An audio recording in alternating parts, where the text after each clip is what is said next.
मंजिलों के हकदार वो नहीं हैं जिनके ख्वाब बड़े हैं, बल्कि वे हैं जो जिद पे अड़े हैं। अगर आपने 10वीं परीक्षा पास कर ली है तो हो जाइए तैयार। एसएससी एमटीएस के जरिए दे रहा है आपको सरकारी नौकरी पाने का सुनहरा मौका। एसएससी एमटीएस की बेहतर तैयारी कराने के लिए हम लेकर आए हैं श्योर सिलेक्शन बैच, जो आपके सिलेक्शन को 100% सुनिश्चित करेगा। इस बैच में आपको अनुभवी शिक्षकों के माध्यम से क्लासेस कराई जाएंगी और किसी भी सब्जेक्ट में आपको कोई भी डाउट है तो उस टीचर के माध्यम से ही उस डाउट को क्लियर किया जाएगा। तो देरी किस बात की, आज ही डाउनलोड करें एसएससी मेकर का ऐप और ज्वाइन करें श्योर सिलेक्शन बैच। नमस्कार दोस्तों, मैं विकास विश्वकर्मा में आज आप सभी को स्वागत करता हूं अपने परिवार ऑनलाइन प्लेटफॉर्म एसएससी मेकर के परिवार पर। भाई आज का सेशन जबरदस्त तरीके से होने वाला है, आप लोग एकदम ध्यानपूर्वक जुड़ जाइए।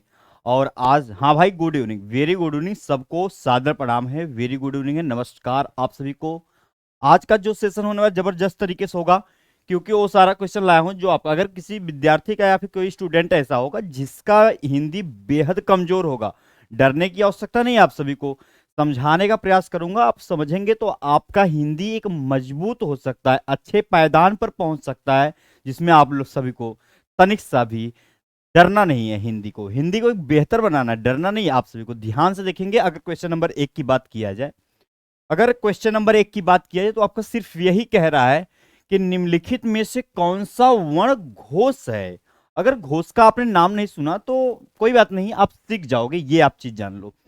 बेसिक सिखाऊंगा, बेसिक से लेकर आपको एडवांस नहीं ले चलूंगा, आपसे बेसिक से हीरो से फिर जीरो तक, फिर जीरो से हीरो, ये बनाने का प्रयास करूंगा। अगर बात कीजिए ये क्या है, भाई आपने बचपन में क ख तो पढ़ा है, तो लिख दिया जाता है क ख, ये भाई हमने भी पढ़ा है, आपने भी पढ़ा है, तो लिख दिया जाता है। क हो गया, ख हो गया, ग हो गया, फिर एक अंग का जिक्र भी किया जाता है, उसको भी लिख दिया। हालांकि सब लोग पढ़े हैं, इसमें डरने की आवश्यकता नहीं। एक लाइन होती है क च ट और त के बाद आपका आ जाता है प। क च ट त और प। अगर एक चीज ध्यान से देखेंगे तो इसका गणना कर लिया जाता है, काउंट कर लिया जाता है कि इसका नाम 1 है, इसका नाम 2 है, इसका नाम 3 रख देते हैं, इसका नाम 4, एकदम इसका 5 हो जाए। भाई आपको करना क्या है, अगर सीखना है तो थोड़ा सा टाइम आप सभी को देना पड़ेगा, क्योंकि एक बेहतर कंटेंट द्वारा अच्छे से समझाने का प्रयास कर रहा हूं। कि ये जो आपकी पहली लाइन होती है, ये आपकी जो पहली लाइन होगी और दूसरी लाइन होगी, ये कहने का मतलब ये और ये तो आपका क्या होने वाला है, ये तो अघोष होता है। कोई बात नहीं, इसको अघोष का नाम देते हैं, इसका नाम होता है अघोष होता है। और एक आपका 3 4 5, यानी कि ये जो 3 4 और 5 की जो लाइन होगी, ये आपका सघोष होता है। जब एक अघोष है तो उसका बड़ा भाई होता है सघोष होता है, जिसे केवल अगर आप नहीं जानना चाहते तो कोई बात नहीं, केवल आप इसे घोष के नाम से भी जान सकते हैं। एक दूसरा रूप होता है, दूसरा नाम होता है, आप इसे कह सकते हैं, कोई दिक्कत नहीं। अब देखते हैं, हाँ आप लोगों का करेक्ट ऑप्शन है, जो ये आपका ऑप्शन आ रहा है ना, जबरदस्त तरीके से आ रहा है। आपसे डरना नहीं है, सीखना है चीजों को।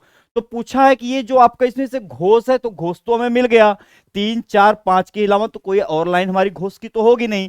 तो इसमें पहचानते हैं, ये जो आपका प दिखा हुआ है, ये आपको प दिख रहा है, तो ये इसमें आ रही, तो अघोष हो गया। ये ट है तो ट तो यहां आ रहा है, ये तो अघोष हो गया। ये द आ रहा है, भाई द अगर आ रहा है तो भाई ये आपका द कहां आएगा, जब भी जिक्र किया जाएगा तो इन्हीं लाइन के बीच में किया जाएगा, क्योंकि यहां पर प है। जब त है भाई, त फ, ये तो इसमें आएगा। द का केवल बात किया जाए, जो ये द होता है ना, ये आपका ऑप्शन इसमें छुपा रहेगा। भाई ये आपका राइट ऑप्शन होता है, घोष पूछा था, ऑप्शन राइट सी है। ये आप सभी को पता होना चाहिए कि जो कि जबरदस्त तरीके से सही आंसर। हाँ, आप लोगों का भी अच्छा है, कोई बात नहीं। अब चलते हैं क्वेश्चन नंबर अगले की तरफ। अगला कहता क्या है, यही देखेंगे। क्वेश्चन नंबर सी राइट था। यहां पर 3 नंबर है, 2 नंबर क्वेश्चन ये है कि विसर्ग से बना हुआ शब्द कौन सा है। कोई ऐसा शब्द है जो केवल विसर्ग से बना हुआ है, तो निष्प्रय दिया हुआ है आपको, बी ऑप्शन पे थोड़ा सा दिया है, सी ऑप्शन आपको ए और बी दोनों दिया हुआ है, और आपको डी ऑप्शन मना किया हुआ है कि इनमें से कोई नहीं। ऐसा है कि इनमें से कोई ना कोई तो होगा, आप सभी को भी पता होगा। हाँ, ऑप्शन आप सभी का आ रहा है, राइट है, इसमें घबराने की आवश्यकता नहीं है, क्योंकि इनमें से कोई नहीं, इसमें से तो एक तो ऐसा कट जाएगा, दो तो कभी नहीं होंगे, जब भी होगा तो एक ही होगा। तो आपका थोड़ा सा, ये जो थोड़ा सा लगा है भाई, ये तो हो नहीं गा, क्योंकि हमेशा आपको मालूम होना चाहिए कि ये जो होता है ये तो अनुस्वार के लिए होता है।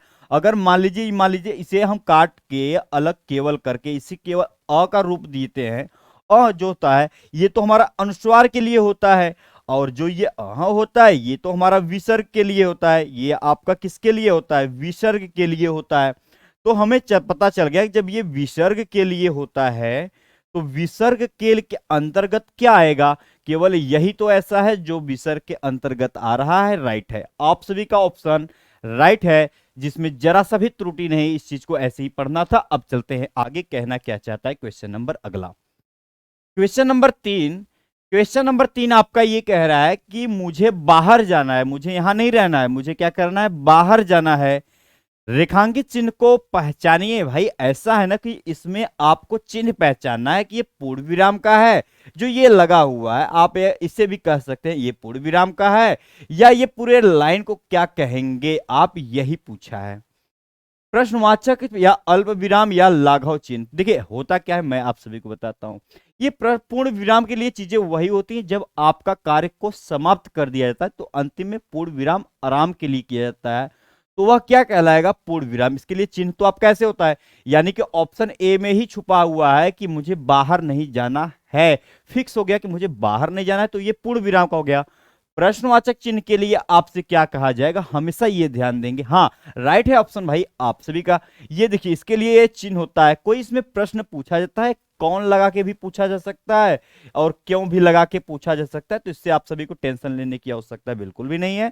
अगर बात की जाए अल्प विराम के लिए, तो अल्प विराम के लिए एक छोटा सा चिन्ह होता है। अल्प का मतलब क्या होता है? अल्प का मतलब होता है थोड़ा। अल्प का मतलब होता है, आप सभी को पता चल गया, ये होता है अल्प का मतलब होता है थोड़ा। तो थोड़ा जब भी रुकने की बात आएगी तब आपका क्या कहलाएगा? अल्प कहलाता है, उसके अलावा कुछ भी नहीं कहलाता। हाँ, आपका अल्प होगा।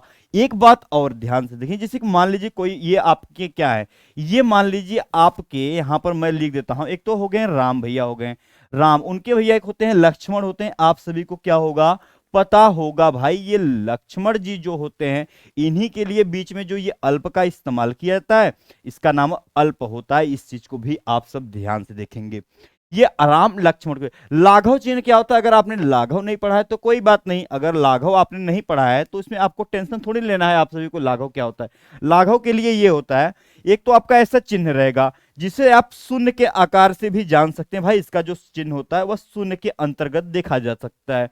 तो आपने देखा होगा, अगर मैं आपसे कह दूं कि उत्तर प्रदेश को लिखिए आप, तो आपने उत्तर लिखा, साथ साथ प्रदेश को भी यहां पर क्या किया? लिख दिया। भाई जब भी उत्तर प्रदेश को आपने लिखा तो आप तो ये भी कह सकते थे कि भैया ये आपका उत्तर है और ये आपका प्रदेश है, तो यही आपका जो लाघव है, यही भैया लाघव चिन्ह है, इसके अलावा तो कुछ होता नहीं।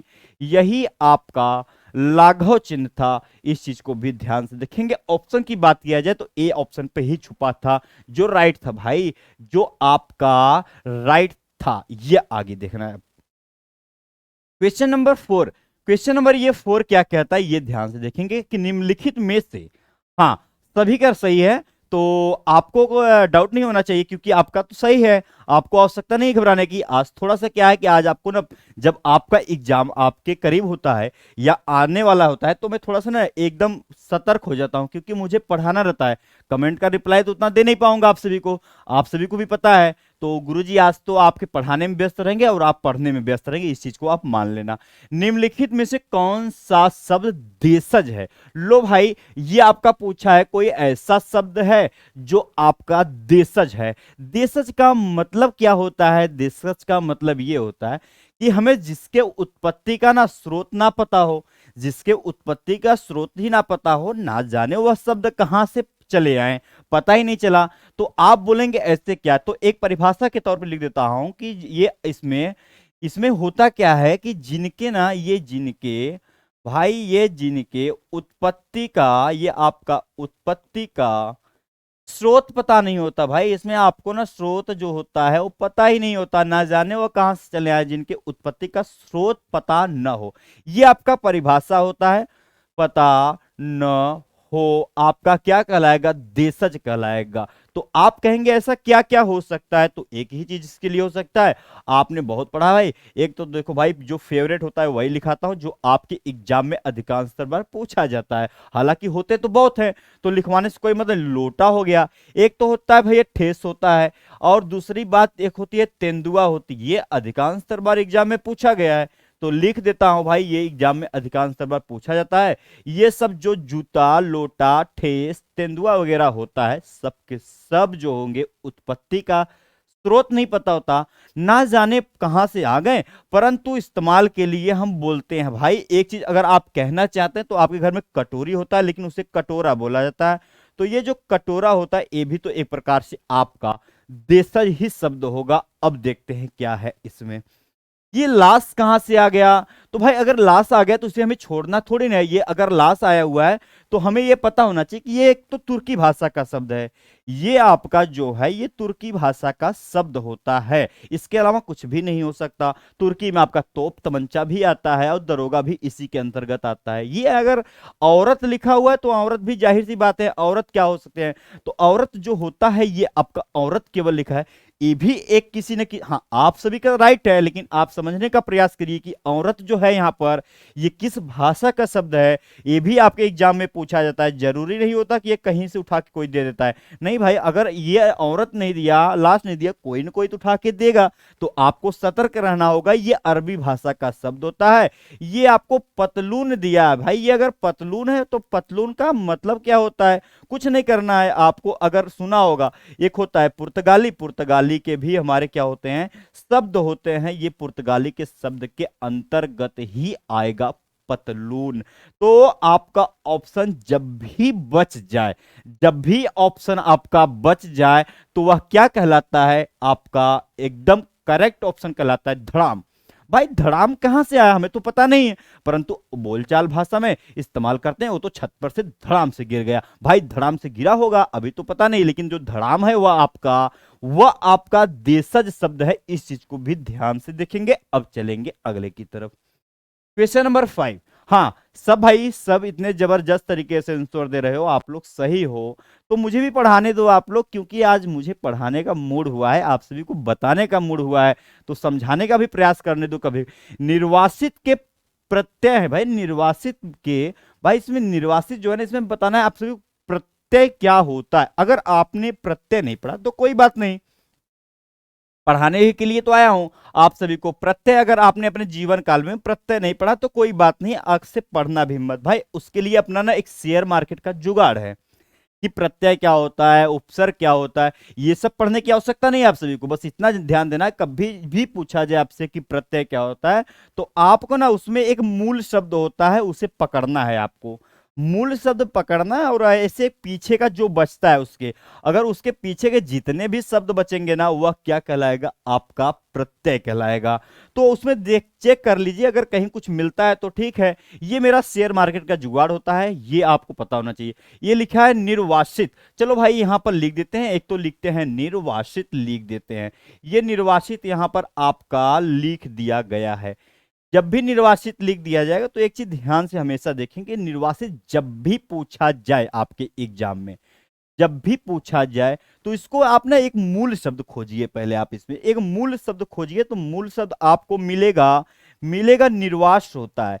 ये जो निर्वास होता है ये आपका मूल शब्द होता है, उसके पीछे जो भी बच जाता है आपका प्रत्यय कहलाता है।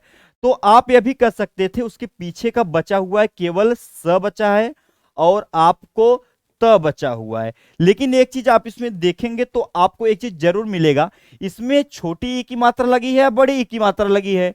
हाँ भाई आपका ऑप्शन सही है, लेकिन इसमें छोटी ई की मात्रा लगी कि बड़ी की, नहीं छोटी ई की मात्रा लगी, तो कोई बात नहीं। जब छोटी ई की मात्रा जब भी लगे तो आप भी लगा दोगे, आप भी लगा दोगे, आपको भी गलती नहीं करना है, आपको भी गलती नहीं करना है, तो छोटी ई मात्रा लगाना है। इसका मतलब ये नहीं कि आपको ऐसे करना है, ये मतलब नहीं है। ये मैं बता रहा हूं कि छोटी मात्रा है कि बड़ी की मात्रा है, तो आप कहेंगे छोटी की मात्रा है, तो आप इसे करो कट, आपका केवल निकल के आया त और पीछे आया ई, यही लगा दो, आपका राइट ऑप्शन निकल के आ जाएगा। अगर कहीं गलती से अगर ऐसा लिखा होगा तो आपका सही होगा। आपको निर्वास जो है आपका मूल शब्द है, ये आपका मूल शब्द है, शीत नहीं लगाना है किसी के पीछे, क्योंकि आपने निर्वास में स को तो इस्तेमाल कर लिया हुआ है। आपका बचा है छोटी ई की मात्रा और प्लस आपका त बचा हुआ है, तो यही आपका राइट ऑप्शन होगा। कहीं लिखा होगा तो आपका सही हो सकता है। हाँ, इक इक नी और शीत, देखो शीत आपको कंफ्यूज करने के लिए दिया हुआ है, यहां पर दिया हुआ है, लेकिन आपको मालूम होना कि आपने तो स को इस्तेमाल कर लिया है, निर्वास में स को तो इस्तेमाल कर लिया है, तो आपका केवल ई और त बचा हुआ है। राइट ऑप्शन आपका डी ऑप्शन सही है। चलो अब आगे चलो, क्वेश्चन नंबर 6। क्वेश्चन नंबर ये आपका 6 आ गया कि निम्नलिखित शब्दों में से किस शब्द में, निम्नलिखित शब्दों में से किस शब्द में पन, ये पन लगा हुआ है, पर प्रत्यय नहीं है। लो आपको प्रत्यय बताया अभी कि आपको मूल शब्द के पीछे के जितने बचे रहेंगे सबके सब प्रत्यय कहलाता है, इसके अलावा तो कुछ होता ही नहीं। तो आपको पता चल गया प्रत्यय नहीं है। विकल्प में चुनिए कि किसमें नहीं है, तो जाहिर सी बातें हैं कि 4 ऑप्शन दिया है, तो 4 ऑप्शन में से 3 ऑप्शन में तो होंगे, एक ऑप्शन ही ऐसा बचेगा जिसमें नहीं रहेगा। पहचानिए। अब देखिए भोलापन, ये बालपन दिया हुआ है, आपको बालपन दिया है तो आपको पन की पहचान करनी है, तो बाल मतलब बाल बच्चा हो गया भाई, ये तो आपका मूल शब्द हो गया। और आपका पन जो है ये आपका प्रत्यय है, इसमें तो सही है, इसमें जरा सा भी दिक्कत नहीं, छेड़खानी भी नहीं करना आपको। भोला इंसान होता है भैया, भोला इंसान कोई है, अच्छा स्वाभाविक इंसान है, तो भोलापन तो रहेगा, तो भोला आपका मूल हो गया, लेकिन इसके पीछे पन लगा है तो ये तो सही है, क्योंकि पूछा हुआ है कि आपका नहीं है, तो हमें तो जो पहले सही वाला खोजना है, तो इसमें तो आपका मिला। हाँ, आपका ऑप्शन आ रहा है जो राइट है भाई, सी तो सबके सही हो, आप लोग सी को सब, यहां पर है अपना अपमानापन, भाई जब भी मनमाना, ये आपको दिया है, अपमाना नहीं दिया है, ये मनमानापन दिया हुआ है। तो जब भी कोई मनमानी करता है, अपने मन का करता है, कुछ अलग सोचने के लिए करता है भाई, तो वो तो हो जाएगा आपका क्या होता है, मनमान हो जाता है, मनमाना हो जाएगा। वह तो आपका मनमानी काम कर रहा है, मनमाना हो जाएगा, वो तो आपका क्या कहलाएगा, आपका हमेशा के लिए मूल हो जाएगा। ये पन तो इसमें लगा हुआ है, ये भी सही है, इस चीज को भी ध्यान से देखेंगे, जल्दी मिलता नहीं। हाँ, एक चीज ऑप्शन आपका बचा हुआ है, सी राइट है, जो कि इसमें धनवत दिया हुआ है, जो कि देना था, उसमें वन काम लग गया होता तो काम बन जाना, धनवत दिया हुआ था, राइट ऑप्शन पकड़ में आ जाता, नहीं लगा था, सीधा सीधा त लगा है, आपका ऑप्शन राइट है। पूछा है नहीं है भाई, जब नहीं है तो यही एक ऐसा है जिसमें नहीं है, सबके सब जबरदस्त तरीके से आंसर दियो भाई, क्या बात है। अब चलो आगे चलते हैं, क्वेश्चन नंबर 7। क्वेश्चन नंबर 7 है ये कि जिसकी पूर्व, भाई ऐसा कोई है कि जिसकी पूर्व आशा ना हो, जिसका पूर्व मतलब पहले, पूर्व का मतलब पहले, आशा ना हो, उसके लिए एक शब्द क्या कहेंगे, वाक्यांश के लिए पूछा है। एक शब्द क्या होगा, प्रत्याशा दिया है, और अप्रत्याशित दिया है, और अपरिमेय दिया है, अनाहुत दिया है, अनाहुत भी दिया हुआ है। चलो भाई को देखिए ध्यान से देखेंगे, राइट भाई, राइट हो।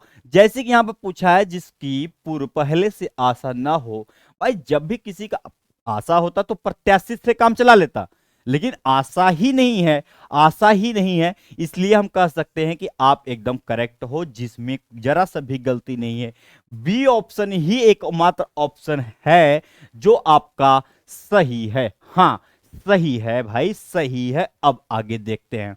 लो आपका ये जीके का क्वेश्चन मत समझना कि ये जीके का क्वेश्चन है कि गुरुजी आज जीके का क्वेश्चन लाए, नहीं भाई ऐसा क्वेश्चन नहीं है। जीके का ये जो क्वेश्चन है आपका नहीं, हिंदी के एग्जाम में अधिकांश बार पूछा गया है आपका ये प्रश्न, आपका ये प्रश्न हिंदी के ही एग्जाम में पूछा गया है, इससे घबराना नहीं है आप सभी को। हिंदी दिवस किस दिन मनाया जाता है, ये पूछा हुआ है कि हिंदी दिवस जो है वह किस दिन मनाया जाता है। 11 जून, 14 सितंबर, और आपका 28 दिसंबर या 10 अक्टूबर भी बोल सकते हैं आप सब। हाँ, राइट ऑप्शन। जैसे कि आपको पता होगा ये होने वाला कैसे, देखिए आपसे जब भी पूछा जाए, पहली बात तो अगर विश्व लगा देता, अगर यहां पर विश्व लगा देता कि विश्व हिंदी दिवस कब मनाया जाएगा, तो आपके माइंड में एक चीज सेट होना चाहिए कि भैया ये तो 10 जनवरी को मनाया जाता है, ये तो आपका 10 जनवरी को मनाया जाता है। तो ऐसा कुछ तो पूछा नहीं है, 10 जनवरी तो पूछा नहीं है, सिर्फ यही पूछा है कि आपका हिंदी हिंदी दिवस। आपको तो पता चल गया कि आपका 14 सितंबर ही राइट होने वाला है। जब विश्व का बात करता तो हम भैया इसके साथ जाते हैं, लेकिन बात नहीं किया है, 14 सितंबर आपका राइट है, जिसमें जरा सा भी गलती नहीं। हाँ हाँ राइट है भाई, आपका 8 का बी ही करेक्ट होगा, जिसमें जरा सा भी गलती नहीं। अब अगले की तरफ चलेंगे। क्वेश्चन 9। आज देखिए, आज रिलैक्स होके पढ़ना है आप सभी को, घबराना नहीं है कि जल्दबाजी में कहीं पढ़ रहे हैं, ऐसा नहीं करना है आप सभी। बहुत ही आराम से कॉपी और पेन इसके साथ रहेंगे, सारी चीजें आपको समझ में आ जाएंगी। मेरा मकसद सुबह से शाम बस सिर्फ यही होता है कि आपको चीजों ना समझा सकूं बेहतर से बेहतर। पढ़ने का कोई वो नहीं है, तो पढ़ने के तो आप 20-25 क्लासेस ले सकते हैं, हर जगह से ले सकते हैं, लेकिन एक समझाने का जो एक दायरा होता है, मतलब उसके अंदर समझाया जाता है चीजों, वो शायद कहीं आपको ऐसा हो जैसा कि आपका विचार करे। लेकिन मेरा मानना यह है कि आप ध्यान से पेन के साथ रहिए, सारी चीजें आपको समझ में आएंगी। भाषा की सबसे छोटी इकाई कौन सी है? ये आपको लगता होगा कि ये सस्ता क्वेश्चन है, ये तो बार बार पूछा जाता है। तो भाई ये बार बार पूछा जाता है, आपके एग्जाम में आ जाता है ये, तो आपको लगेगा कि ये क्या आ गया। भाई ये आता ही आता है कि पूछा है कि भाषा की सबसे छोटी इकाई कौन सी है। शब्द, व्यंजन, स्वर, वर्ण भी दिया हुआ है। देखिए स्वर की बात किया जाए ना, जैसे आपसे व्यंजन कभी पूछा जाए, अगर कभी पूछ लिया जाए व्यंजन की मात्रा कितनी होती है, तो आपको घबराने की आवश्यकता नहीं है इसमें, क्योंकि आपको पता है कि इसमें 33 ही होता है और कुछ भी नहीं होता। और स्वर की जब भी बात किया जाता है तो स्वर के लिए 11 होता है, आपको भी पता है।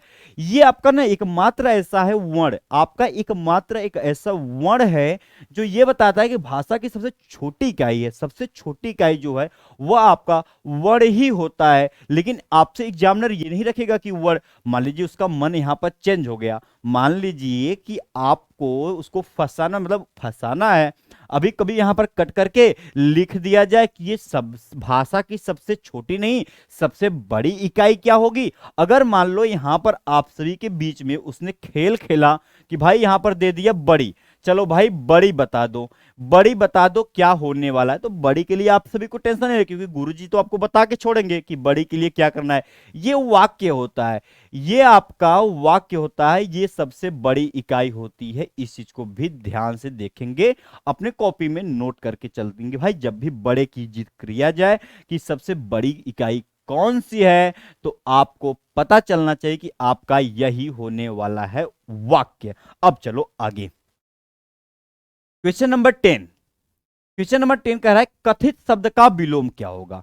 कथित शब्द का विलोम क्या होगा, तो मैं आपको बताता हूं हमेशा कि जैसा विलोम होता है वैसा ही शब्द होता है। इस चीज को आप नोट करना। यहां पर पूछा है कथित का शब्द का विलोम क्या होगा, तो आपको मैं हमेशा देखिए एक चीज बताता हूं। आपको कहते हैं दिन रात जुगाड़ के लिए, भाई जुगाड़ मेरा कुछ नहीं है, जुगाड़ सिर्फ मैंने दिन रात मेहनत करके आप लोगों के लिए एक चीज बनाया हुआ है।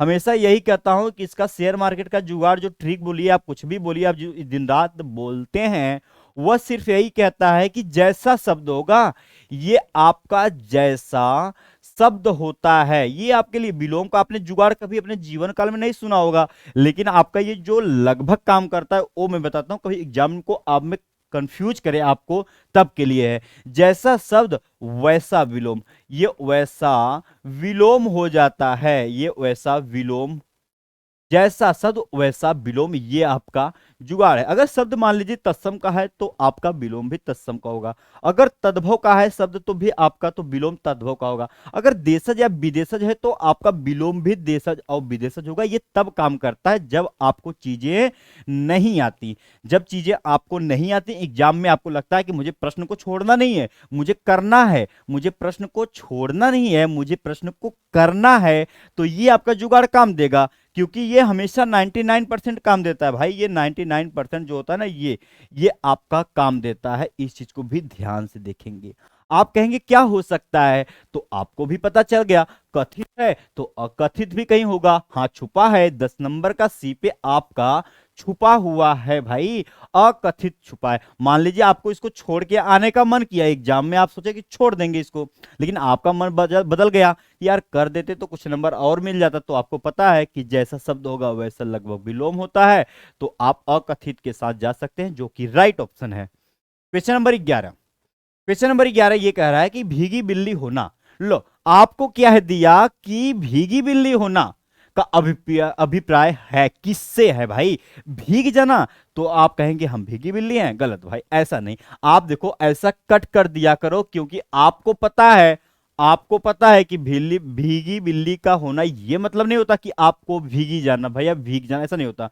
तो बिल्ली की आवाज निकलना, या बिल्ली की आवाज अपने मुंह से, भाई देखो बचपन में तो मैं भी निकालता था, आप सभी को भी नहीं पता होगा, मैं निकालता था, आप भी निकालते होंगे, ये मुझे ऐसा लगता है। तो भाई बिल्ली की आवाज निकालने से ये थोड़ी ना होता है कि भीगी बिल्ली होना, ऐसा तो होगा नहीं। तो कभी ध्यान देना, जब किसी चीज सर्दी लग जाना, लो भाई सर्दी लग जाएगा तो आप कहेंगे नहीं, कहेंगे हमेशा याद करना। हाँ, राइट ऑप्शन आ गया, सी आप सभी का आ गया, जो कि यहां पर राइट है। आप सभी का जो भी आया लगभग नहीं 100% सही है कि ये जो सी है, ये जो सी है ये आपका राइट ऑप्शन है, क्योंकि यही होता है भीगी बिल्ली होना, डर जाना। क्वेश्चन नंबर 12, निम्नलिखित में से कौन सा शब्द तत्सम नहीं है? लो भाई, आपको मना किया हुआ है कि तत्सम नहीं है, तो पता ये चल गया कि जो अगर तत्सम के लिए मना किया हुआ है तो जाहिर सी बातें हैं, चीजें जो है होंगे तद्भव में होंगे। हाँ, तो पहचान लेते हैं कि इसमें कौन सा तत्सम नहीं है। तत्सम नहीं है तो भाई तत्सम जब नहीं है तो तद्भव की पहचान होनी चाहिए, यानी कि पहचानते हैं कौन कौन हो सकता है। ये देखिए आपका दिया हुआ है, क्या दिया है आपका दिया, ये आपने स्वर्ग देखा, अगर स्वर्ग को मैं चेंज कर दूं, अगर मैं स्वर्ग को चेंज कर दूं तो आपको एक चीज हमेशा के लिए मिल जाएगा। क्या मिलेगा? सरग अगर लिख दो, केवल इसको ना सरग लिख दो भाई, लो सरग लिख दिया, भाई सरग हो गया तो स्वर्ग हो गया। ये अगर खग दिया है तो क्यों दिया है, खग दिया है भाई तो कुछ तो होगा, पक्षी के लिए इस्तेमाल किया जाता है भाई, पक्षी जो होती है वो तो आपका आ जाएगी। तो भाई ये पक्षी के लिए बोला जाता है कि जो पक्षी होगी वह आपकी क्या कहलाएगी, वह आपका हो जाएगा, खग के अंतर्गत आता है और किसी के अंतर्गत नहीं आता। और यहां पर पू हु मी के साथ साथ नरक भी दिया हुआ है। लो भाई, आपको नरक दिया है, तो अगर नरक होता तो काम होता है, ये तो आपका नरक जो है, ये आपका एक तो नरक लिखा है, अगर केवल इसे नरक के हटाकर अगर केवल आप यहां पर लिख दिए होते, नरक लगा दिए होते, ये जो नरक होता है ये दिन रात लिखा जाता है नरक, तो आपका काम चल जाता। लेकिन यहां नरक नहीं लिखा था, पूछा था तत्सम नहीं है, मना किया हुआ था, तो यानी कि जाहिर सी बात है सारी चीजें तद्भव रहेंगे भाई। आपका करेक्ट ऑप्शन, हाँ राइट राइट भाई, जबरदस्त तरीके से 12 का ए ही आ रहा है, सबके सब सही हो। कौन कौन भाई? सब, कोई बात नहीं भाई, सबके सब जबरदस्त तरीके से आंसर दिए हो। आज चलते हैं क्वेश्चन नंबर अगले की तरफ। क्वेश्चन नंबर 12, क्वेश्चन नंबर 12 क्या कहता है कि पुत्री का पर्यायवाची शब्द नहीं है। अधिकांशतर क्वेश्चन में यही पूछा जाता है, यही पूछा जाता है कि आपका नहीं है, क्योंकि एग्जामिनर को मालूम है कि उसको फंसाना है, आपको नहीं फंसना है उसके दायरे में भाई, आपको यहां देखनी है। पुत्री का पर्यायवाची शब्द नहीं है, अगर कोई पुत्री का पर्यायवाची होता है तो पहले उसे हम लिख लेते हैं भाई, अगर पुत्री का कोई पर्यायवाची होता तो क्या होता है। कहीं अगर आपको देखिए, आपको भी मालूम है कि बेटी होती है, एक तो होती है भाई कन्या होती है, जो आपकी कन्या होगी वो भी तो बेटी ही कहलाएगी। अगर आप सूता कहना चाहते हैं ना तो सूता कह सकते हैं, साथ साथ आप अगर कहना लड़की भी कह दीजिए भाई, कोई प्रभाव नहीं पड़ता है। ये लड़की जो होती है ये भी आपकी का हो, क्या जो भी होता है हमेशा के लिए आपका। ये पुत्री होती है बेचारी, दिन रात आपके मेहनत में एकदम कार्यरत रहती हैं। चलो ठीक है भाई, पुत्री का मिल गया तो हमें यह भी पता चल गया कि जो पुत्री का होता है कौन सा होता है। एक तो देखो भाई, पुत्री की अगर बात किया जाए तो भाई ये तो सूता तो होता है, आत्मता इसी का होता है, मतलब पुत्री के लिए इस्तेमाल किया। दुहिता जो होगी ये भी तो इसी के लिए इस्तेमाल किएगा, मतलब सारे के सारे ऑप्शन तो इन्हीं के थे। ये जो तनय था, तनय जो था, हाँ राइट, ऑप्शन ए सही है भाई, ए सही है आपका। तनय जो होगा वह आपका राइट ऑप्शन होगा। आप तनय के लिए इस्तेमाल किसके लिए किया जाएगा तो ये भी पता होना चाहिए। अगर तनय इसमें से नहीं है तो तनय क्या हो भाई, अगर कोई बेटा है ना, वही आपका तनय है और कुछ नहीं। अगर आप इसे पुत्र लिखिए चाहे सूत लिखिए, अगर आप इसे पुत्र लिखते हैं कोई प्रभाव नहीं पड़ता। सब के सब जो होते हैं तनय भैया के क्या है, ये सब पर्यायवाची है। हाँ, चीजें समझ में आए, ऑप्शन ए ही सही था आप सभी का। चलो अब आगे चलते हैं। क्वेश्चन नंबर यहां पर आ गया भाई 14 नंबर। सहोदर का विलोम है। आपको ये दिया है, देखिए आप कहते हैं कि गुरुजी कैसे होगा, भाई यही होगा कि आपको सहोदर का दिया हुआ है। आपको क्या दिया हुआ है, सहोदर का विलोम पूछा है। राइट ऑप्शन आप लोग का सही है। यहां पर देखेंगे कि अधर होता है, अन्योदर होता है, कुद। अगर हमें ये पता चल जाएगा, अगर हमें ये पता चल जाएगा ये सहोदर क्या होता है, तो हम उसका विपरीत विपरार्थक या विलोम भी हम पता कर सकते हैं। उसमें आप सभी नहीं घबरा सकते। क्यों? कि सहोदर अगर होता कि मतलब जैसे कि ना अपनी कोई माँ है, ठीक, अपनी कोई माँ है, उससे अगर कोई पुत्र होता है भाई, अगर उससे अपना कोई भाई होता है या अपनी ही माँ से कोई उत्पन्न होता है तो अपना है, सहोदर है। और अगर वो किसी दूसरी माँ से, अगर कोई किसी दूसरी माँ से उत्पन्न होता है या कोई आता है भाई, उस तब वो जानते क्या होता है, अन्य होता है। अन्य माता से पैदा हो गया, अन्य लोग से हुआ भाई अन्य उदर। तो अगर सहोदर है तो जाहिर सी बातें हैं कि अन्योदर भी रहा होगा। ऑप्शन बी आप सभी का राइट है इस चीज को। हाँ, एग्जाम में देखिए, आप सभी के एग्जाम में बार बार रिपीट किया जाता है। आप सभी को पूरा का पूरा भाई, अगर मान लीजिए 30 का है तो आपको ये 20 का चक्कर नहीं करना है, आपको कि 30 में से 20 ऐसा नहीं करना है। आपको फुल मार्क्स लेकर आए भैया, फुल आपका फुल है। जैसे कि आप रोज अटेंडेंस लगाते हैं कि गुरुजी हम आज आए हुए हैं, तो आपको भी पूरा का पूरा नंबर आपके एग्जाम में से ना खींच के लाना है, चाहे जैसे। तो आप कहेंगे करना क्या पड़ेगा, तो उसके लिए 24 घंटे में से आपको 1 घंटा प्रॉपर देना ही पड़ेगा। आप दिन रात चाहे जो करिए, लेकिन आपको अपने 24 घंटे में से 1 घंटा तो देना ही पड़ेगा अगर कुछ नया सीखना है तो। अब आगे चलते हैं, क्वेश्चन नंबर 15 क्या कहता है। क्वेश्चन नंबर 15 ये कह रहा है, समुद्र में लगने वाली आग। अगर कोई समुद्र, मान लो समुद्र आपने भी देखा होगा, कुछ समुद्र में आग लग जाती है तो उसे हम क्या कहेंगे, ये दवानल कहेंगे या जठराग्नि कहेंगे, बड़ाग्नि कहेंगे, या आप इनमें से कोई। ऐसा है ना, इनमें से कोई तो है, इनमें से तो कोई है, तो आपको ये पता नहीं है कौन सा है, लेकिन इनमें से तो एक है, इनमें से कोई नहीं तो काट दिया जाएगा। ये दवानल क्या होता है भाई, अगर कोई जंगल में, मान लीजिए अगर जंगल है, अगर मैं यहां पर जंगल लिख दूं भाई, अगर मैं यहां जंगल लिख दूं या वन लिख दूं, कोई प्रभाव नहीं पड़ता। जंगल या वन में लगने वाली जो भी आग होगी उसे हम क्या कहेंगे, उसे हम बोलेंगे दवाग्नि बोलेंगे या दवानल भी बोल सकते हैं, जरा सा भी फर्क नहीं पड़ेगा उस पे। ये जठराग्नि क्या होती है भाई, जठराग्नि क्या होती है, जठराग्नि आपने पढ़ा होगा बायोलॉजी वगैरह में, अपने फिजिक्स का जो भी पढ़ता हो तो आपने ये देखा होगा, जठराग्नि का मतलब होता है आपके पेट में होता है। ये आपके ना, ये अपने ही पेट में बेचारा आग लगा देता है। मतलब पेट में लगने वाली जो भी आग भूख के लिए हो या किसी के लिए हो, वह आपकी जठराग्नि कहलाती है। और समुद्र के लिए आपका ऑप्शन सी, हाँ, सबके सब जबरदस्त तरीके से सी दिए हो भाई, एकदम कॉन्फिडेंस होके दिया करो। आप सभी का आंसर जो है वह आपका सी हो। तो आप कहेंगे अगर एग्जाम में पूछा जाता, हाँ एग्जाम में एक बार नहीं, ये कई बार पूछा गया है, इसलिए मैं इसको लाया हूं। और ये नहीं पूछेगा तो ये पूछेगा, ये नहीं पूछेगा तो ये, इसमें घुमाएगा, आपको घूमना नहीं, इसके दायरे में ही रहना है, लेकिन इसमें घूमना नहीं है। आप सभी को चीजों को मालूम रहना चाहिए। अगर आप कहेंगे अगर बड़वाग्नि जो दिया है ये अगर गलती से हमको नहीं आ रहा तो इसके लिए याद करने का कोई जुगाड़ है क्या, हाँ, दिन रात आप सभी के लिए शेयर मार्केट का जुगाड़ मेरे पास रहता है। अगर समुद्र कैसा होता है भाई, समुद्र कैसा होता है, समुद्र खूब बड़ा सा होता है। समुद्र क्या होता है, खूब बड़ा सा होता है, ये उसका समुद्र है। समुद्र काफी बड़ा होता है। जब बड़ा है तो भाई बड़ा होगा, उसके साथ बड़ा लग जाएगा। इसमें कहीं लगा है, हाँ, बड़वाग्नि है भैया आपका, बड़ा समुद्र, बड़ा बड़वाग्नि, समुद्र बड़ा बड़वाग्नि, आपका क्या कहलाएगा, आपका ही आपका राइट ऑप्शन सी होगा। ऐसे भी याद करना। हाँ, ऐसा ही जुगाड़ नहीं ले चलूंगा तो आप लोग सीखेंगे कैसे। ये हुआ आपका राइट ऑप्शन का करेक्ट जवाब भाई। चलो अब आगे चलते हैं। क्वेश्चन नंबर यहां पर दिया है 16 नंबर, क्या कहता है कि यथासंभव में समास, यथासंभव में कौन सा समास है। अगर अपने जीवन में कभी ना भाई समास नहीं पढ़ा तो आप सभी को घबराने की आवश्यकता नहीं है कि इसमें किसी प्रकार का घबराहट हो जाए। ऐसा नहीं करना है। मैं बताता हूं समास क्या होता है।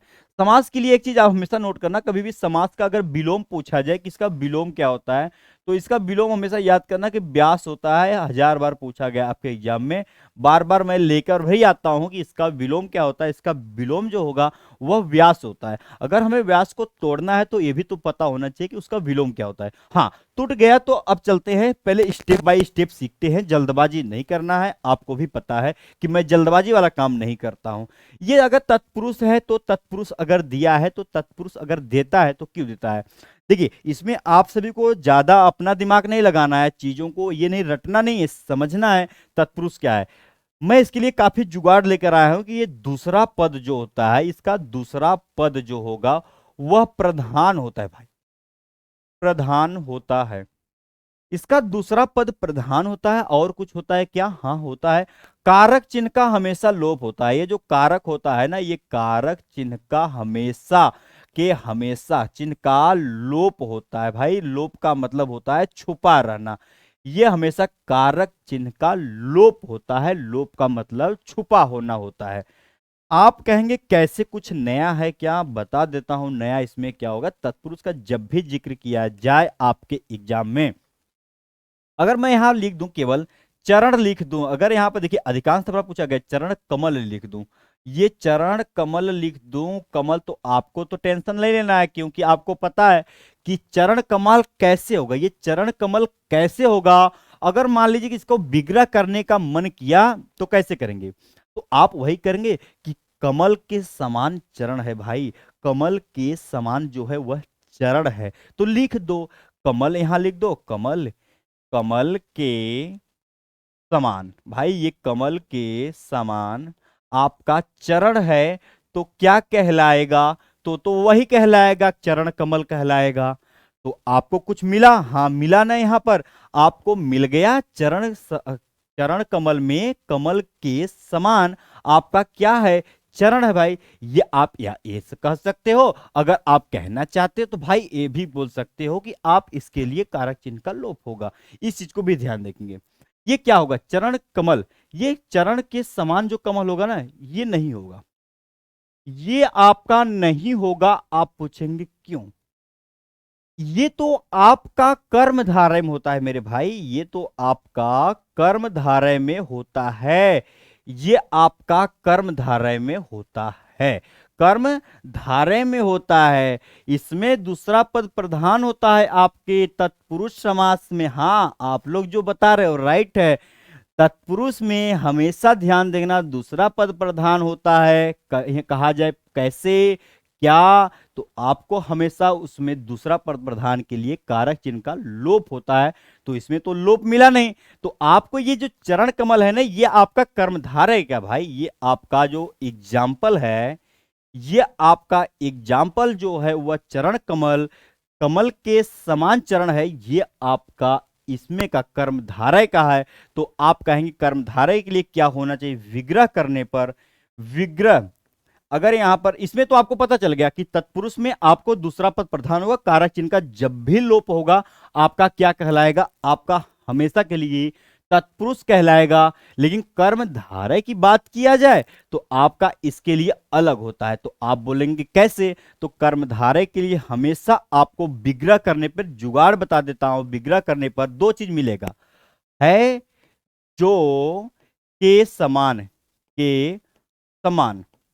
ये मैं आपको एग्जाम्पल पहले ही दे दिया ताकि आपको कंफ्यूजन नहीं होगा। मैं बोला, मैं सोचा कि इसका है, नहीं भाई इसका नहीं है, ये तो मैं एग्जाम्पल इसको दे दिया। इसमें तो सीधा सीधा है, तत्पुरुष में दूसरा पद प्रधान होता है, आपको कारक चिन्ह का लोप होगा, आपका तत्पुरुष कहलाएगा। मैं कर्मधारय को बताने का प्रयास कर रहा हूं कि इसमें विग्रह करने पर है जो के समान मिलेगा। आपको डरना मना है भाई, मना है।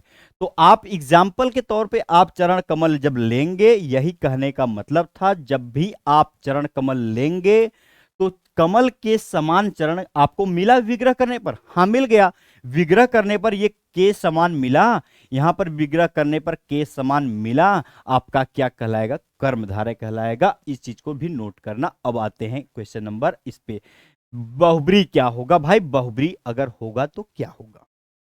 बहुब्री के लिए आपको कुछ नहीं करना है, इसमें दोनों के दोनों पद, ये जो दोनों पद होता है, ये दोनों पद जो होगा, दोनों पद जो होता है इसमें अप्रधान होता है, अप्रधान होता है। अब कंफ्यूज नहीं रहना है आप सभी को, आपको पता चल गया तत्पुरुष में दूसरा पद प्रधान रहेगा, कारक चिन्ह का लोप रहेगा, कर्मधारय में विग्रह करने पर है जो के समान मिलेगा। उदाहरण के लिए कमल, चरण कमल लिखा हूं, चरण के समान आपको विग्रह करने पे मिल गया। आप कहेंगे कुछ और मिलेगा, कहा हाँ मिलता है भाई मिलता है। अगर मैं यहां पर केवल लिख दूं महाजन, लिख दूं महाजन लिख दूं तो आपको कंफ्यूज नहीं होना है। महाजन कौन होता है? महान भाई, ये महान है जो, महान है जो जन, वही कहलाएगा महाजन। तो आपको विग्रह करने में मिला कि नहीं मिला? है जो, ये भी आपका क्या है? कर्मधारय के अंतर्गत आएगा। दोनों पद प्रधान होता है, इसमें दोनों पद क्या होता है? अप्रधान होता है। तो आप कहेंगे इसका क्या मतलब? भूल जाइए ना, इसका कोई मतलब होता है तीसरा पद जो होता है, ये जो तीसरा भाई तीसरा अर्थ निकलता है भाई, इसमें हमेशा के हमेशा तीसरा अर्थ निकलता है, इसमें हमेशा तीसरा अर्थ निकलता है। तो आप कहेंगे कैसे? कोई चीज आपके पास है क्या तीसरा अर्थ निकालने के लिए? हाँ भाई, एग्जाम्पल इसका लेकर आया हूं, आप सभी के बीच में पता होना चाहिए कि क्या होने वाला है। तो आप कहेंगे कुछ एग्जाम्पल, देखिए आपने अगर सुना होगा तो लंबोदर भी होते हैं, आपने सुना होगा तो एक लंबोदर भी होते हैं जो हम किसी तीसरे के लिए इस्तेमाल किया जाता है, यानी गणेश के लिए इस्तेमाल किया जाता है। गणेश जी के लिए हमेशा लंबोदर का इस्तेमाल किया जाएगा। अगर दशानंद की बात किया जाए तो हमेशा आपको पता है रावण के लिए इस्तेमाल किया जाता। अगर कमल या फिर हम पंकज कीचड़ की बात करूं तो मैं कमल की बात कर रहा हूं। तो आपका जब भी तीसरा अर्थ निकले, ये तीसरा अर्थ निकले तो क्या कहलाता है? आपका हमेशा के लिए बहुब्री कहलाएगा। इस चीज को भी नोट करना। तो एग्जाम्पल में आप लिख सकते हो, अगर दशानन लिखने का मन किया, दशानन लिखने का मन किया तो आप लिख सकते हो, जरा सा भी फर्क नहीं पड़ेगा, क्योंकि हमेशा रावण के लिए इस्तेमाल किया जाता है। अगर लंबोदर लिखना चाहते तो भी ले सकते हो, कोई दिक्कत नहीं है भाई, ये सब आप सारी चीजों को लिख सकते हो, जरा सा भी आप सभी को टेंशन नहीं लेना है। बहुब्री चीजें आपको समझ में आ गई कि भाई दोनों पद प्रधान होगा, तीसरा अर्थ निकलेगा, दशानन रावण तीसरे अर्थ के लिए। या फिर पंकज की बात करोगे, ये पंकज, ये पंकज जो होता है ये भी तो आपका कमल के लिए इस्तेमाल किया जाएगा, तीसरा अर्थ निकला, हाँ निकल गया, तो ये भी आपका क्या कहलाएगा? आपका अब बहुब्री कहलाएगा। अब आ जाओ भाई, अब आ जाओ अव्ययी के लिए। अव्ययी को ज्यादा आप सभी को नहीं पढ़ना है, अव्ययी को मैं बताता हूं पढ़ना कैसे है। अव्ययी के लिए क्या करना है? अव्ययी में हमेशा क्या रहेगा भाई? हमेशा एक चीज याद रखना, कुछ पढ़ना नहीं है। अव्ययी में प्रथम पद होता है भाई, प्रधान रहता है। ये जो प्रथम होता है, प्रथम पद होता है, वह प्रधान होता है और कुछ नहीं होता। अगर प्रधान नहीं समझ में आता तो भूल जाइए, प्रधान नाम की भी कोई चीज होती है। सिर्फ इसमें एक चीज हमेशा याद कर लेना कि उपसर्ग होता है, उपसर्ग होता है। मैं आप सभी को बताया, उपसर्ग के लिए आपको मूल शब्द की पहचान करना, आगे जो बच जाए क्या कहलाएगा? आपका अव्ययी भाव या उपसर्ग के लिए आगे बचता है, तो आगे के लिए जो भी बचेगा उपसर्ग कहलाएगा। तो यथा संभव दिया है तो हमें तो मिल गया। ये जो संभव है, ये संभव भाई, ये संभव जो है ये तो हमारा मूल शब्द है। आपका यथा लगा हुआ है, यथा यहां पर भी लगा दिया। यथा जो आपका लगा हुआ है, आपका यथा संभव क्या कहलाएगा? अव्ययी भाव राइट है, जरा सा भी गलती नहीं। इस चीज को भी आप सब ध्यान से देखेंगे तो कर सकते हैं। अब एक बार मैं रिपीट कर देता हूं, फटाफट आप लोग समझिए कि तत्पुरुष का जब भी बात किया जाए, तत्पुरुष का जब भी बात किया जाए, दूसरा पद प्रधान होगा, कारक चिन्ह का हमेशा लोप होगा। इस चीज को ध्यान से देखेंगे। हाँ राइट ऑप्शन है आप सभी का। कर्मधारय की बात किया जाए तो इसमें हमेशा क्या रहेगा? विग्रह करने पर है जो के समान मिलेगा, ज्यादा नहीं दिमाग लगाना है आप सभी को। आप कहेंगे कैसे? चरण कमल लिख दो, चरण के समान है कमल भैया। आपका चरण कमल लिखा है, चरण के समान है आपका जो भी हो, कमल के समान हो या फिर चरण के समान जो भी हो, कमल के समान आपका चरण आ गया। विग्रह पर है जो कि मिलेगा, महाजन लिखा है, महान है जो जन, महान है जो जन, है जो मिला, है जो मिला, आपका क्या कहलाएगा? कर्मधारय। बहुब्री के लिए दिमाग नहीं लगाना है। दोनों पद अप्रधान होता है, तीसरा अर्थ निकलता है। जैसे दशानंद रावण के लिए इस्तेमाल किया जाएगा, पंकज कमल के लिए इस तरह तीसरा अर्थ निकल रहा है। और आपका यहां पर अव्ययी भाव दिया है तो अव्ययी भाव के लिए प्रथम पद प्रधान होगा। उपसर्ग इसमें होता है, शॉर्ट तरीका है, यथा संभव लिखा है, संभव आपका मूल शब्द है, यथा उसके आगे लगा है, यह आपका उपसर्ग है। तो ऐसे भी पहचान सकते थे। हाँ सबके सब करेक्ट हो, चीजें समझ में आएगा भाई। टाइम लगता है सिखाने का, यही मतलब होता है कि चीजें सिखा दूं आप सभी को। तलवे चाटना, देखो चाहता चाहता तो मैं भी तो यही करता कि एक दो बताता और आगे चलता, लेकिन ये मकसद नहीं होता किसी चीज को सिखाने के लिए, हमेशा कुछ नया सोचता हूं, आप सभी को इसलिए लाया था। टाइम तो लगेगा भाई सीखना है तो। आपको क्वेश्चन नंबर 17 क्या है कि तलवे चाटने इस मुहावरे का प्रयोग तब होता है। आपको ये बताना है कि ये तलवे चाटना जो है ये इस मुहावरे का प्रयोग कब होता है, मतलब कब किया जाता है। पांव दबाता है, लो भाई आपको पांव तो नहीं दबाना है ना, आपको भी पता है पांव दबाने वाला काम नहीं करना है। चापलूसी करना, इधर उधर की हाँकना या हाँकता है, या फिर तलवे में छाले, भाई छाले थोड़ी पड़ता है, ऐसे ही काट दिया करो। आप पांव दबाओगे क्या कीजिएगा, पांव नहीं दबाना है आप सभी को। इधर उधर की हाँकना मतलब आज ऐसा हो गया, कल मेरे साथ तो ऐसा हो गया, ऐसा तो आप सभी को नहीं हाँकना है कि मेरे पास कुछ जगह ऐसी बिल्डिंग है जिसे कोई जानता भी नहीं, ऐसा तो हाँकना नहीं भाई, आपको काट दिया। ये आपका कट गया। चापलूसी करना जब भी होगा तो आपका यही कहलाता है कि तलवे चाटना। राइट ऑप्शन है भाई, बी ऑप्शन करेक्ट है, जरा सा गलती नहीं। हाँ हाँ सही है। आगे चलो, अब चलते हैं। देखो अब फटाफट चल रहे हैं कि नहीं चल रहे हैं। जहां समय लगता है वहां पर मैं आप सभी को समय देता हूं, और जहां समय नहीं लगता वहां पर समय देना उचित नहीं होता। वीर रस का अस्थाई भाव क्या होगा। वीर का मतलब क्या होता है। वीर का मतलब जैसे कि मान लीजिए कोई आपने वीरता काम किया, वो मान लीजिए आपने एक कोई मान लीजिए आपके पास गांव में कोई आप शहर में रहें किसी बिल्डिंग में हैं, आपके सामने क्या होता है कि अगर मान लीजिए आतंकवादी कुछ ऐसे कुछ घटनाएं हो जाती हैं और आप उसी बिल्डिंग में रहते हुए सभी बच्चों या फिर जितने भी लोग रहते हैं उनको बचाने का काम करते हैं, तो वीरता की पहचान हुई है। तो आपकी वीरता की पहचान हुई। तो आपको अगर वीर की जब भी अस्थाई भाव की बात की जाए रस में, तो यह उत्साह होता है, यह आपका उत्साह होता है। सी ऑप्शन राइट है आपका, लेकिन यह आपका उत्साह के लिए इस्तेमाल है। शोक क्या होता है। शोक तो आपका करुण की बात किया जाएगा, जब भी आपका करुण का बात किया जाए तो आपका हमेशा के लिए इस्तेमाल किया जाता है। क्या किया जाएगा शोक का। ये भय क्या होता है। भय जब भी होगा तो भयानक होगा। ये जब भी भय होगा, भयानक जब भी है तो भय होगा। ये आपका इसका हो गया। निर्वेद है, निर्वेद है तो कोई शांत रहा होगा, तो अस्थाई भाव के तौर पर आप इन्हें केवल शांत का नाम भी दे सकते हैं, जरा सा भी गलती नहीं है। तो ऑप्शन की बात किया जाए तो सी ऑप्शन ही पता चल गया कि जो राइट है। राइट ऑप्शन इतने जबरदस्त तरीके से, आप लोग बहुत तेज हो भाई, आप लोग बहुत तेज हो जो आंसर देते हो फटाफट। हाँ आज हो सकता है कि थोड़ा सा क्या है ना, आज जब भी एग्जाम आपका करीब आता है थोड़ा नाम वाम लेने में थोड़ा सा वो लगता है, थोड़ा फिर क्या है कि पढ़ाई में मुझे भी ध्यान देना पड़ता है, चीजों को पढ़ाना पड़ता है कि एग्जाम में आपके ना ऐसे आके टपक न जाए, इसलिए। क्वेश्चन नंबर आपका 19। जिस छंद के पहले, ध्यान से देखेंगे कि आपके एग्जाम में पूछा जाता है कि जिस छंद के पहले तथा तीसरे चरणों में आपको क्या देगा। ये पहला और साथ साथ तीसरा चरण में 13 और 13 और दूसरे और चौथे चरणों में 11-11 मात्राएं होती हैं, वह छंद कहलाता है। क्या कहलाता है। देखिए हमें डायग्राम से समझना है पहले कि अगर क्या होता है। इसका नाम एक है, मान लीजिए इसका नाम दो है, और इसका नाम अगर मान लीजिए मैं 3 रख देता हूं और इसका नाम केवल 4 रख दो, तो यही तो चारों की बात किया, इससे अलावा तो कोई बात ही नहीं किया है। तो ये देखिए रोला के लिए जब भी बात किया जाता है, रोला की अगर संख्या की बात किया जाए तो रोला के लिए हमेशा याद करना इसकी संख्या जो होगी 24 होती है। ये चौपाई के लिए हमेशा कितना होता है 16 होता है। और ये आपका जो कुंडलियां होता है, ये कुंडलियां क्या है, कुंडलियां वही हैं कि आपका दोहा, दोहा प्लस रोला, आपका दोहा प्लस रोला के संयोग से अगर उनके जोड़ से जो भी बनता है वह आपका कुंडलियां कहलाता है। भाई ये कुंडलियां कहलाता है। तो दोहा ही आपका ऑप्शन ऐसा था जो छुपा था। तो आप यह कह सकते थे, साफ साफ यह कह सकते थे कि तीसरा मतलब पहला और तीसरा, तो पहले में तीसरा और 13 हो गया, और आपका तीसरे में भी 13 होना चाहिए। लो भाई लिख दिया। दूसरे और चौथे में 11-11, दूसरे और चौथे में 11-11, तो ये क्या कहलाएगा, एक प्रकार से दोहा कहलाता है और कुछ भी नहीं होता। इस चीज को भी विशेष ध्यान देंगे। ऑप्शन की बात किया जाए तो डी ऑप्शन आपका राइट है, जरा सा भी गलती नहीं है। ये हुआ, ये समझाने का होता है कि आपको चीजें समझ में आए। Question number 20। क्वेश्चन नंबर 20 ये कह रहा है कि भगवान वाचक, भाई आपको दिया देखो भाववाचक संज्ञा।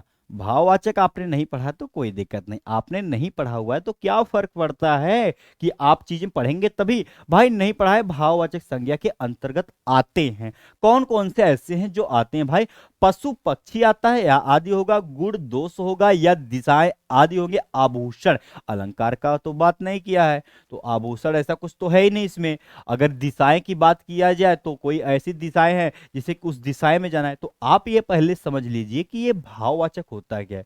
देखिए भाववाचक एक तो फीलिंग होता है, आपको समझना है कि फीलिंग क्या क्या हो सकता है। अगर भाववाचक की पहचान करनी है ना तो आपको ज्यादा परिभाषा नहीं पढ़ना है, केवल इसमें चीजें भाव की जाती हैं, मतलब एक तरह से फीलिंग की जाती हैं। एक तो भाव की जाएंगे, फीलिंग की जाती हैं, वही आपका भाववाचक है। अगर मान लो आपकी आंख है, ये आपकी आंख है, अगर आपकी आंख से जो कुछ भी शब्द दिया है, आंख से दिखाई न दे भाई, वो चीज आंख से दिखाई न दे, आपको आंख से दिखाई न दे, आपको आंख से भाववाचक की परिभाषा के लिए मैं जुगाड़ स्पेशल शेयर मार्केट के लेके आता हूं कि आपको अपने आंख से दिखाई न दे, परंतु बस नाम होना चाहिए उसका बस केवल होना चाहिए, नाम होना चाहिए, उसका नाम होना चाहिए, आपके आंख से नहीं दिखाना देना चाहिए, बस उसका महसूस कर सकते हैं, उसे फील कर सकते हैं, उसे आप फील करेंगे, महसूस करेंगे, लेकिन वह आंख से नहीं दिखाई देगा। तो आप कहेंगे कैसे? आपने अपने जीवन में कभी क्रोध को आंख से देखा है क्या? नहीं देखा भाई, उसका केवल नाम होता है। बचपन को आपने देखा है क्या आंख से? भाई आंख से नहीं देखा, बस नाम सुना था, तो बचपन भी लिख सकते हो, बचपन भी आपका इसी में आ जाएगा। अगर आपने किसी से प्यार मोहब्बत भी किया होगा तो एक प्रेम होता है, प्रेम को तो आपने अपने आंख से देखा नहीं, केवल इसका नाम होता है प्रेम, तो और कुछ नहीं। तो यहाँ पर भी दिया है किसी गुण या दोष या रंग जो भी होगा आपका क्या कहलाएगा? ऑप्शन बी ही ऑप्शन ऐसा है जो आपका राइट है। 20 का 20 सही है, क्योंकि जो आपको फील हुआ सकते, महसूस हो सके, परंतु दिखाई ना दे, वह क्या कहलाएगा? क्रोध हो गया, बचपन हो गया, जवानी हो गया, बुढ़ापा हो गया, मिठास हो गया, ये सब कहाँ आएगा? आपको तो दिखाई नहीं देता। जब ना दिखाई दे तो आपका भाववाचक कहलाएगा। सिंपल है। अब आगे चलो भाई, क्वेश्चन नंबर आ गया 21। जैसा करोगे वैसा भरोगे। भाई लो, जैसा इंसान पहले बचपन में कोई भी ऐसा कहता था तो आप लोग क्या करते थे? सुन के रह जाते। सुनना नहीं है, जैसा करोगे वैसा भरोगे वाक्य में सर्वनाम है। सर्वनाम संबंधित क्वेश्चन पूछा जाता है तो आपको मालूम चल गया कि ये निजवाचक सर्वनाम है या निश्चयवाचक सर्वनाम है या संबंधवाचक या पुरुषवाचक आप बोल सकते हैं। देखिए समझाऊंगा पूरा, आप सभी को टाइम देना है मेरे भाई, आपको टाइम देना है। अगर कुछ नया सीखना है, रोज का रोज ऐसा ही जबरदस्त तरीके से क्वेश्चन लाता हूं जिसमें आपको ना टाइम देना पड़ेगा। टाइम नहीं देंगे तो सीखना बड़ा मुश्किल हो जाएगा। निजवाचक क्या होता है? निजवाचक तो वही होगा जो अपने लिए किया जाता है। निजवाचक जैसे कि मान लीजिए आप कहीं जाते हैं तो निजी अपनी कार लेके जाते हैं, तो निजवाचक का मतलब अपने लिए हुआ। तो ये भी तो कह सकते हैं कि जैसे कि मैं हो गया, खुद हो गया, ये सब सारी चीजें तो इसमें आ जाएंगे निजवाचक। जैसे अगर कोई कह दे आपसे कि भाई चलोगे कि नहीं चलोगे, तो आप यह बोल सकते हैं कि भाई तुम चलो, मैं अपने आप आ जाऊंगा। तो अपने भी इसी में आ सकता है, अपने भी इसी में आ सकता है। निजवाचक के लिए चीजें अपने या खुद के लिए की जाती है, यही इसका परिभाषा है। निश्चयवाचक में क्या होता है? निश्चयवाचक में हमेशा चीजें एकदम फिक्स होती हैं। परिभाषा नहीं पढ़ना है आपको, चीजें जब भी आपको फिक्स हो, इसमें चीजें फिक्स हो तो आपका क्या कहलाता है? आपका निश्चयवाचक कहलाएगा। आप कहेंगे कैसे? जैसे कि अगर मैं लिख दूं यह पेन मेरा है, तो ये तो चीजें फिक्स हो गई कि जो ये पेन है वह मेरा ही है, यह घर मेरा है, वह मेरे लोग हैं, तो ये चीजें तो फिक्स हो गई। जब भी आपको चीजें फिक्स कर दी जाए तो यह कहलाता है आपका निश्चयवाचक सर्वनाम। राइट ऑप्शन ही आ रहा है आप सभी का। ये संबंधवाचक क्या होता है? संबंधवाचक के लिए हमेशा याद करना, कभी भी आपके समय में अगर जो सो दिख जाए, ये जो होता है सो दिख जाए, तो आप लगा के चले आना संबंधवाचक ही, ज्यादा नहीं, पूरा सही होता है, पूरा सही होता है। जो और सो कहीं दिख जाए तो इसमें भी जाहिर सी बात है दिखाई दे रहा है कि जो करोगे सो करो भरोगे, तो जैसा करोगे वैसा भरोगे, ये आपको दिखाई दिया। जो और सो दिख जाए संबंध दर्शा रहा है कि संबंधवाचक ही होगा। ये अगर आपको मिल गया तो राइट ऑप्शन ही आपका सी सही है। राइट ऑप्शन आपका सी सही है। लेकिन अगर यहां पर पुरुषवाचक दिया है तो इसका भी तो कोई मतलब रहा होगा। पुरुषवाचक भी तोड़ लेते हैं भाई, कि पुरुषवाचक को तोड़ने के लिए आपको 3 पार्ट में विभाजित करना पड़ेगा। आप कहेंगे कैसे? तो लो भाई, एक तो होता है उत्तम पुरुष होता है, एक तो होता है मध्यम पुरुष होता है, एक होता है मध्यम होता है, साथ साथ एक होता है अन्य पुरुष होता है। देखिए, आपको एग्जामिनर क्या करेगा अगर इन सारी चीजों को नहीं देना रहेगा ना, तो इसमें से फंसाने के लिए देता है। मेन यही है आपका, ये मेन नहीं है, ये तो बस हो सकता है, कोई भी कर सकता है। मेन आपका ये है, इसको कैसे करना है, इस चीज को समझिए। उत्तम, मध्यम और अन्य होता है। उत्तम का मतलब जैसे चीजें अपने के लिए की जाती है, जैसे मैं, खुद, ये आपका मैं हो गया, खुद हो गया, स्वयं हो गया, ये सारी चीजें जो होंगी ना, ये आपका इसी में आता है, उत्तम में आता है। मध्यम के लिए मतलब कि दूसरे के लिए बात किया जाता है, जैसे कि आपसे मैं बोलूं कि तुमसे, ये काम तुमसे नहीं होगा भाई, तो ये तुमसे भी इसी में आएगा, या तुमने जो होगा ये यही आएगा। अन्य क्या लेगा होगा, मतलब अन्य के लिए मतलब तीसरे के लिए बात किया जाता है, जैसे कि वह, यह, वे, तो ये सब इसमें आता है। यह, वह, वे अगर ऐसा कहीं दिख जाए तो आपसे पूछा जाता है तो कौन सा है, तो भैया आपका अन्य पुरुष हो जाएगा, लेकिन पूछा ही नहीं है। पूछा था जो करोगे सो भरोगे, या जैसा करोगे ऐसा भरोगे। आपका राइट ऑप्शन सी ही जबरदस्त तरीके से था। इस चीज को भी ध्यान से देखेंगे, डायग्राम के साथ साथ चलते रहेंगे। आपका ये मैथमेटिक्स क्लास नहीं है, समझने का प्रयास है बस। क्वेश्चन नंबर 22, कि वह पहुंचा ही होगा। लो, आपको दिया है कि वह पहुंचा ही होगा, वाक्य में क्रिया का काल कौन सा है भाई? क्रिया का काल कौन सा है? ये भविष्य काल है, या हेतु हेतु मद भूत काल है, या आप कहेंगे वर्तमान काल है, आसन भूतकाल है? ये कह देखिए, फीलिंग को समझिए, इसके कहना क्या चाहता है कि वह पहुंचा ही होगा, मतलब अभी तो पहुंचा नहीं है, लेकिन ये हो सकता है कि वह पहुंचा ही होगा। तो आप उनके भविष्य का बात तो नहीं किया इसमें कि वह पहुंच गया होगा, पहुंचने वाला होगा, या पहुंच जाएगा, ऐसा कुछ हुआ तो नहीं है ना। तो भविष्य की बात नहीं किया है, वह सीधा पहुंचा ही होगा। हेतु हेतु मत बात भी नहीं किया इसमें। वर्तमान की बात नहीं हो रही है कि इसमें किसी वर्तमान जस्ट अभी बातें ही की जा रही हैं। राइट ऑप्शन भी आ रहा है आप सभी का, तो ये भी नहीं हो सकता। आसन भूत का मतलब ही होता है कि वह अभी पहुंचा ही होगा, शायद पहुंचा है, अभी नहीं पहुंच, भाई पहुंचा ही होगा तो आराम आराम कर रहा होगा, आराम करेगा तो आसन करेगा, आसन करेगा तो आसन भूतकाल ही आपका राइट ऑप्शन है।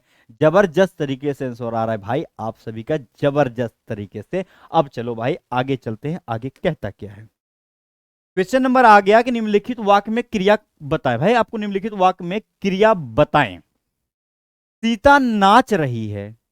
सीता क्या कर रही है भाई? वो नाच रही है अपना, जैसे कि सब लोग नाचते हैं, ठीक उसी प्रकार से वो भी नाचने का कार्य कर रही है। तो भाई कार्य करेगी तो होता है सीता नाच रही है, तो बताना इसमें जो क्रिया है ना, वह कौन सी क्रिया है, नाचने वाला क्रिया कौन सा है। तो सीता तो भैया नाम हो गया, तो ये तो क्रिया है ही नहीं। है लगा है तो भाई है का कोई मतलब थोड़ा है, या रही रही का भी मतलब नहीं है। आपको पता चल गया कि नाचना भी एक काम कर रही हो, तो जब भी नाचने की काम करेगी हो तो वह नाच रही है, तो बी ऑप्शन ही राइट है, जरा सा भी गलती नहीं है। तो नाच रही है कि काम कर रही है। अब चलते हैं क्वेश्चन नंबर आगे। क्वेश्चन नंबर यहां पर आ गया 24। कंफ्यूज नहीं होना है, आप सभी को कंफ्यूज नहीं होना है, समझने का प्रयास करना है। काला घोड़ा तेज दौड़ता है। काला घोड़ा आपका तेज दौड़ता है में क्रिया विशेषण है भाई। क्रिया विशेषण भाई बताना है। एक तो होता है विशेषण, एक होता है विशेष, एक होता है प्रविशेषण। लेकिन पूछा है आप सभी से, इसमें आपका क्रिया विशेषण क्या होगा? कार्य करने वाला, मतलब कौन सा होने वाला है। तो घोड़ा तो आपका कहां से होगा भाई? जब भी बात किया जाए आपका कोई कार्य, घोड़ा काला घोड़ा है, कोई बात नहीं, तो विशेषण उसकी विशेषता है कि वह काला है, कोई बात नहीं भैया, आप नहीं हो, आप तो नहीं हो, दोनों काला घोड़ा हो ही नहीं सकते। विशेष और विशेषण की बात किया है तो हो ही नहीं सकते। क्रिया की बात किया है तो दौड़ना भाई कारण, लेकिन दौड़ता तो है, दौड़ता तो है, लेकिन कैसे? तेज दौड़ता है, यह उसका काम कर रहा है भाई, वह यही क्रिया कर रहा है। दौड़ता तो है लेकिन कैसा? वह तेज दौड़ता है। ये उसका करेक्ट ऑप्शन का राइट ऑप्शन है भाई, ऑप्शन सी जबरदस्त तरीके से सही है। लास्ट क्वेश्चन आ गया भाई आपका। आपका जो कहते हो कि लास्ट क्वेश्चन गुरुजी कब आता है, लास्ट क्वेश्चन ही आ गया आप सभी का। अधोलिखित में से वर्तनी की दृष्टि से एक अशुद्ध है, एक अशुद्ध है, तो 3 तो शुद्ध रहे होंगे, आपको भी पता चल गया कि जब एक आपका अशुद्ध है तो 3 शुद्ध होंगे। भाई अंतर्ध्यान तो होता है, ये आपने भी देखा होगा कि अंतर्ध्यान तो आपका ऐसे लिखा जाता है, जरा सा भी गलती नहीं है।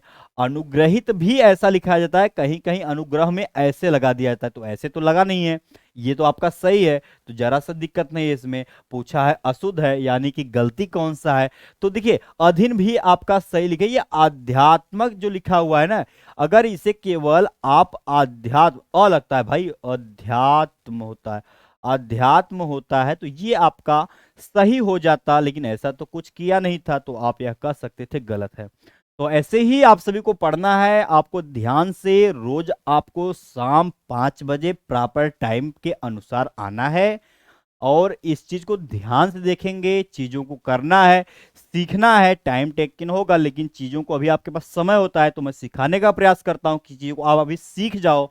आपके पास मौका है, आपने इस मौका को खो दिया तो सारी जीवन आप पश्चाताप करेंगे, तब भी वो दिन नहीं लौटेंगे। आपसे मैं ज्यादा नहीं मांगता हूं, केवल 24 घंटे में से सिर्फ 1 घंटा मांगता हूं सिखाने के लिए कुछ। हम भी तो चाहते कि ऐसे जल्दी जल्दी करके आगे बढ़ जाते, उसका कोई रिजल्ट नहीं आता, लास्ट में रिजल्ट जरूर आता है, किसी न किसी का तो रिजल्ट आता है, लेकिन वो रिजल्ट हमेशा क्या रहता है, वह जीरो रहता है, तो इसका कोई मतलब नहीं निकलता। हमें तो मतलब निकालना है, तो जब मतलब निकालना होगा तो फिर चीजों को भी समझना होगा। तो ये होगी ऐसी बातें, तो आपको ऐसे ही पढ़ाई करना है, धैर्य बना के पढ़ाई करना है। जल्दबाजी में अगर आप पढ़ना चाहते हैं तो आपके पास बहुत सारे ऑप्शन होते हैं, लेकिन आपको कुछ सीखना है, कुछ खोना नहीं है। आपने किसी का कसम नहीं खिलाना है, ना किसी का खाना है, आपको अपने माँ बाप का भी सपना को पूरा करना है। तो आपको जाहिर सी बातें हैं, चीजों को धीरे धीरे चलना पड़ेगा, क्योंकि आप धीरे धीरे बड़े हुए हैं, एकाएक तो बड़े नहीं हुए हैं, तो आपको भी तो धीरे धीरे चीजों को सीखना है। तो ऐसे ही होगी मुलाकातें। मैं विकास विश्वकर्मा अगली क्लास में फिर स्वागत करूंगा, वही टाइम रहेगा 5 बजे आप सभी का। तब तक के लिए सादर नमस्कार। चलो भाई, आज के लिए इतना ही। सब लोग हंसते मुस्कुराते हो, लगातार रहना, जरा सा भी देखना। आज बस बस भाई, बस आज के लिए इतना ही। चलो भाई, थैंक यू।